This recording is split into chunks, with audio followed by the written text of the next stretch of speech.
Il n'y a pas que moi. C'est moi lui qui a tué Félix.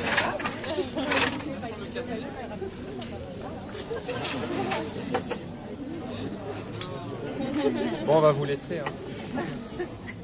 Excusez-nous, nous sommes occupés. Alors, qu'est-ce qui se passe? Qui a tué Félix? Ah bah la belle Isabeau. Oui, bah écoutez, bah, moi je suis Vermicelle. Hein. Bonjour, bah, Vermicelle. Je suis la sœur de Nénette.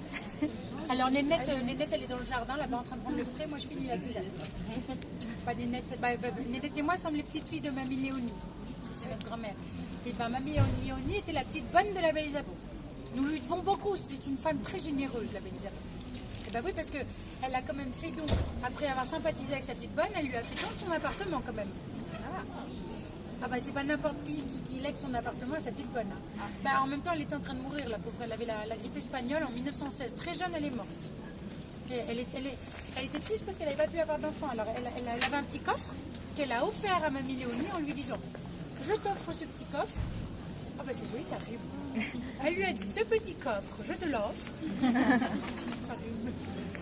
Je te l'offre pour au cas où tu aurais des enfants, ce que je te souhaite, ou des petits-enfants, parce qu'ils pourront jouer avec ce qu'il y a dedans. Et donc, c'est quand même gentil de sa part, vous ne trouvez pas? Et alors? Ça dirait quoi, le coffre? Ah bah dans le coffre, oui, on a joué avec des marionnettes, on a joué avec toute notre enfant. Il y avait 2 marionnettes, bébés. Alors comme on était 2, on les a partagées, une chacune. J'ai repensé. C'était quoi? Ah bah, c'était des marionnettes qui représentaient des marionnettes. Alors la première marionnette, elle représentait, comme vous dites bien, la première, enfin je dis la première, celle que moi j'ai choisie, en tout cas c'était ma préférée, c'était Guignol. Guignol. Et puis elle a eu Niafron. Et puis j'étais bien contente d'avoir eu Guignol, moi, parce que moi j'étais une enfant un petit peu agitée, un petit peu vive. Et ben j'avais Guignol, et ben Guignol il avait le bâton, alors paf. Je paf. J'étais un petit peu agitée, hein. J'étais un petit peu vive. Alors heureusement qu'on avait les marionnettes, ça permettait de se battre à la place de nous. Ah bah c'était bien, on a beaucoup joué. Puis il n'y avait pas que les marionnettes, mais ça ne doit pas vous intéresser. Il y avait des diamants. Et bah, il y avait les marionnettes, et sous les marionnettes, il n'y avait pas grand chose, il y avait un bout de papier. Ah bah on a beaucoup joué avec, parce que sur le bout de papier, il y avait des dessins. Ah bah nous on se disait, on s'amusait à dire que c'était des rébus avec Nénette. D'accord. Vous les avez toujours ces rébus? Qu'est-ce que ça voulait dire? Vous les avez toujours ces rébus? Eh ben non, on les a offerts, on en a fait cadeau. À qui? Ah bah vous êtes bien curieux. Eh ben on l'a offert au musée des automates. Parce qu'en fait le musée des automates faisait une vitrine sur la thématique des... Allô? C'est pour moi peut-être. Ils veulent peut-être des renseignements. Non? Non, c'est pas pour vous. C'est pas nous rater. Pour une fois qu'on s'intéresse à moi. Alors on l'a offert, il voulait faire une vitrine sur la thématique des enquêtes policières. Alors nous on a dit oui, les enquêtes policières, un rébus ça fait mystérieux, c'est énigmatique. Et voilà, on leur a offert et puis maintenant ils l'ont mis en vitrine. Là on est très fiers parce que c'est nous qui leur avons offert tout de même. Ils ont décoré leur vitrine avec notre rébus qu'on lui a offert. Bravo. On est très fiers de nous. Ah bah oui, c'est rue Saint-Georges. Vous les saluerez de notre part, mais pas les automates, parce qu'eux, ils risquent de... Voilà. Les gens du musée, vous leur dites la fête de Nénette et Vermicelle, et ils seront tout contents d'entendre parler de nous, parce qu'on est des grandes amies. Et vous avez entendu parler de l'histoire de diamants ou pas? De quel diamant? Je sais pas. Avec un oiseau. Avec un pigeon ficelé. Voilà. C'est un message qui aurait été envoyé par pigeon. Par pigeon? Oui. Voyageur.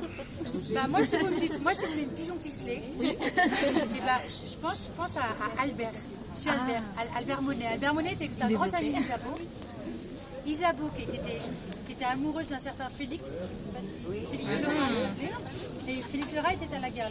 La pauvre, elle est morte en 1916 et lui, 1 an ou 2 après, il est mort à la guerre. Ils n'ont pas eu longtemps pour... voilà. Mais leur ami commun, c'était Albert Monet. Pigeon ficelé qu'on l'appelait. Vous savez pourquoi on l'appelait pigeon ficelé? Et parce que c'est un plat lyonnais dont il raffolait. Vous prenez un pigeon, vous l'ouvrez, vous le videz, vous mettez de la couenne. Hein. Après, vous enroulez tout ça dans de la couenne, puis vous remettez un paquet de couenne. Puis après, vous remettez mettez une couche de couenne, puis vous enveloppez tout ça dans de la couenne. Vous ajoutez une petite couche de couenne, hein, puis vous ficelez tout ça. Vous mettez ça au four, et ben c'est très très difficile à digérer. Ah ben, j'ai tenté le coup, je peux vous le dire, hein, je m'en rappelle encore. Hein. Et ben voilà, bah, monsieur Albert, c'était quelqu'un de... Bah, monsieur Albert, bah, vous êtes très curieux, bah, serez-vous, j'irai lui poser des questions. Hein. Bah, c'est dommage parce qu'il est mort. Mais bah, oui, il est mort de vieillesse, en fait, le pauvre. Bah. D'accord, il n'a pas de descendant. Ah bah si, si, la petite Amélie. D'accord, et Amélie, on Amélie. Alors Amélie, elle s'est remariée maintenant, je crois qu'elle s'appelle Amélie Lecoq. Non, non, Amélie Canard. Canard. Non, j'arrive pas à me souvenir de son nom. Amélie Poulain. Elle habite Place Volon. Bah, Pigeon, ce serait rigolo. Ne dites-lui pas parce que je crois pas qu'elle aime bien qu'on appelle son grand-père Pigeon. Je suis pas sûre que ça lui plaise bien. Mais elle habite Place Volon. Alors, vous allez Place Volon, vous la raterez pas, c'est un personnage. Un sacré personnage. Ah oui, ça c'était quelqu'un. Ça. Vous pouvez nous parler de Justin? Justin. Ah bah Justin Bridou, le saucisson. Alors vous prenez de la couette. Vous rajoutez un petit peu de fil, puis vous faites prendre ça sèche. Hein, Non, on pensait plutôt au grand-père Grégoire qui? Grégoire, c'est qui Grégoire? Bah, l'ami d'Isabeau. Crépin. Bah Justin Crépin, ça me dit rien du tout, dites donc. Mais jamais mamie ne nous en a jamais parlé, mamie de Justin. Et Félix. Ah bah Félix, le reste c'est un ami d'Albert et de la belle Isabeau.